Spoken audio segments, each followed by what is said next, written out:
Hey, it's Quay. We're back. Yo. Yes, and you're tuned into the HYE TV. Right here, next to me, right now. It's your boy, Dyemond Lewis, man. The motherfucking one and only super slacker. Skipping the groundwork, Dyemond is used to the hard work. This is the wave your bitch surf, cause you would rather take my word. You just be making it awkward. I pay him no mind to move forward. I could have made it to Harvard, but I'm focusing on making a Harvard. You interview the HYE TV, the start, like, oh my. Yeah, I know, that was a good interview. Years ago, like, wow.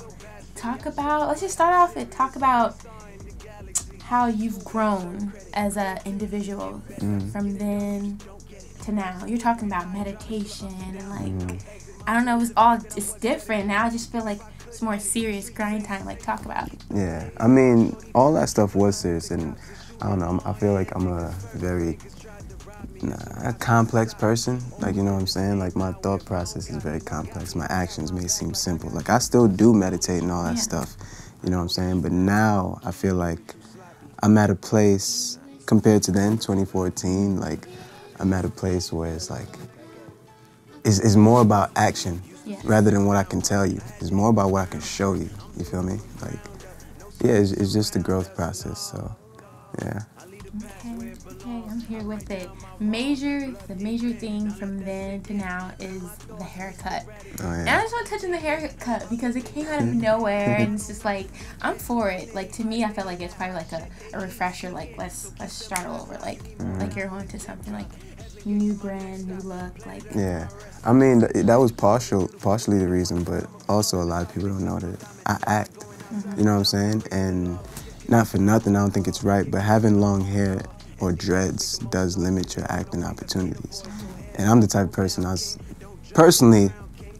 love change, you know? Like, I have no issue with cutting off my dreads. I'm growing it back right now, and I might cut it off next year again, like, you know what I'm saying? So I just didn't want my supporters to get familiar with one look of Dyemond, because they may see me on a TV show, which they will eventually.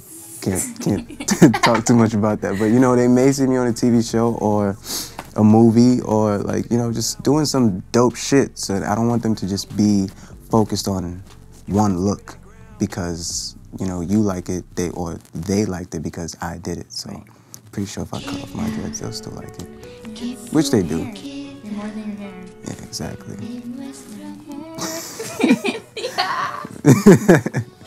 Okay, so yeah, you started 2016 off completely solo, like fresh. Let's give us a synopsis of 2016 thus far. Well, 2016 has just been like a learning experience, and like I said, like it was more about action, just taking action. Like, that's the main thing I learned about throughout 2016 is take action. Don't wait for anyone. Don't wait for any particular. There's no right moment. There's no better time than now. You know what I'm saying? So in 2016, went completely solo, cut my hair off, and you know, just made the decision yo, I'm about to just go super fucking hard. You know what I'm saying? Started you know, releasing music. So in a synopsis, 2016 has just been mastering focus and mastering action, taking action. Focus. Yeah. Focus and focus. Oh, you listen. She listened. That's dope. Focus, one of the first singles you dropped. Groundwork. Focus was the first single. Yeah. Okay. It was the first single that I had dropped since I went solo and everything. So. And you went hard. Thank you. You went hard on that. Yeah. I went hard, and that was the whole point. It's just I wanted people to see that, you know, I'm focused now. Like, somebody had asked me this recently. They was like, you know, what was the inspiration behind that song? And pretty much just randomly, after I made a whole bunch of life changes, there was just this book on my shelf and it was titled Focus. I didn't even really read the book, I just read the back, and the back just intrigued me and it just inspired the song. The beat came at the right time, and I was just like, word, this is what I'm about to master. It was focus, you know, so a little background about that. Okay, and groundwork. Groundwork, yeah. And groundwork is just pretty much it's self-explanatory. I just wanted to build from the ground up. I've been doing shows throughout New York City, at G.E.M.S store. I was co-headlining with Daytona, which was pretty dope, and other dope-ass artists like HYE, Psychotic, Lexi, you know her, right? Yeah, so. You know, the Knitting Factory. Yeah. Knitting Factory, what else? Butter and Cream, what is it called? Bread and Butter. Bread and Butter. Butter and Cream. Shout out to them. Bread and Butter. Bread and Butter, shout out to them. That's my dogs, my dogs, man. But yeah, I've been just, you know, just learning, focus, like building from the ground up, because I feel like those shows, like, you know, like I've done bigger shows. They weren't necessarily my shows, but I've performed in front of bigger crowds, but I felt like something was missing. So like getting the opportunity to do those shows and like actually meeting people and getting in tune with like what's going on in the city, meeting dope artists like Lexi and like all these other people, and like, you know, it was just like, it just showed me that like, you know, I can't skip the groundwork. Exactly. This needs to be done, or else like, you know, the pillar is going to be wobbly. It's local. We don't want that. Go local. You gotta make sure you have your home base, like that tight. And it's also about building a culture. Yeah. You know what I'm saying? So just meeting people, and like, I think everyone respects it. Like the decisions that I make, I feel like people respect it. They may not necessarily like it in the beginning, but it comes from a good place. You know what I'm saying? So they respect it. I'm honest about everything.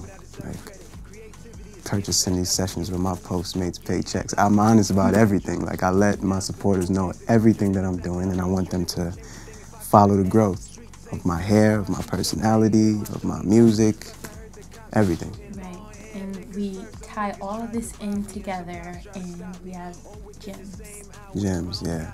Define G.E.M.S. It's an acronym for something. Yeah, it's an acronym for many things, but there is one specific thing it's an acronym for, but I can't tell you guys right now. Okay. But G.E.M.S, are you gonna say something? Yeah, like, what can you tell us? So G.E.M.S is pretty much like, I feel like it came out of nowhere. Like, I was talking to one of my homies and they was just like, yo, Dyemond, you be dropping gems. And it just stuck. I was like, word, Dyemond does drop gems. So I was just like, you know what? I'm gonna run with that. Came up with a dope ass, you know, acronym for it. And it's like, the whole theme of the project is like, I don't want people to think too hard. Because I know, like, in this generation, people have the attention span of a walnut, you know what I'm saying? So I don't want people to think too hard, but I do want them to think. So it's just really dope-ass music, and a lot of them have great messages, and then there's some that's just, like, you can vibe to. Right. Like, groundwork. It's a hard-ass beat, but the message is, like, you know, you're skipping that groundwork. Dyemond, like, you know? Yeah. So that's what G.E.M.S is about, just great music. I want people to relate to it, and if they can't, then the song is still good. Right. You know, so yeah. So you said what G.E.M.S is for the people, what you want people to get from it and take with them, but what about you? What does it mean for you at this stage of your life right now? Like, what is G.E.M.S to you? It's my baby. That's like my first baby right there. You know what I'm saying? Like, honestly, I've recorded so much music throughout the years, but none of my music had a home. Like, I would just go in the studio and just be like, all right, man, I got this dope ass song, lay down the idea and just be like, all right, well, you know, I'm working on a project. G.E.M.S, when I created this, it was just after, like I said, my homie told me that. Literally the next week, I was in the studio for 10 hours, and I was just like, every track had a home. You know what I'm saying? So it made me feel good. It made me feel like I was working towards something, and it was consistent, and like, I put everything into it. Like, not even just money, like blood, sweat, tears, ideas. Like, I've grown just creating it. I've like learned how to, you know, be more open to people, like letting people in, like just, you know, learning the business. Like, I've learned so much creating this project. So yeah. That's really important. Yeah, that's everything you listed, like, it's necessary, you know, to grow as an artist. Yeah. 2017 is. You've definitely grown. Yeah, because our first interview, I'm not even gonna put you on blast, but you did your thing. This interview, you skilling it. Watch that. Watch the first. Yeah, one. watch the first interview. You're gonna see the growth. Both of us. Yes, both of us. You're skilling it now, though. Hey. Whoop, Yes, whoop. There it winning is. over here. 2017. We're almost there. Yeah. What's this picture you can see of 2017 for yourself? I see 2017 just being like, because I don't expect to be like a fucking superstar overnight. Like, I have no problem working hard. I see 2017 as the year where people is like, wow, I fuck with that kid. You know what I'm saying? Whether they fuck with the music or not, I fuck with what he's doing. Because they're going to see so much shit. And I just see it as like the year where that's going to be a huge milestone in my career, in my life. So I don't like to have, you know, expectations because that leads to disappointment. But I am hoping that it becomes like a really big milestone in my career. Okay, it will be. 2017. Yeah, fingers crossed. Ready. Will we have G.E.M.S before then? Yeah. Okay. Yeah. Y'all ready? I'm ready. Definitely. Yes. So, what is something, you've said a lot, and I think you've said just enough, you know, like the perfect amount, like what to expect, where you've come from, how far you've, you know, all that. What's something you want to leave them off with to prepare them for what's coming? Go listen to Groundwork. Go listen to Wavelength. It was just a little Lucy I threw out there. Go listen to Focus. Listen to my entire SoundCloud. Look at my old interviews, my freestyle, Need a Way Out. Like, just listen to everything, look at everything, and just, like, you know, grow what you buy. Any shows coming up soon? Not right now. Yeah. Just prepare. Yeah. We don't put that in the interview. I'm like, what? But nah, I'm really focused just on like wrapping this shit up. Like it's pretty much 90% done.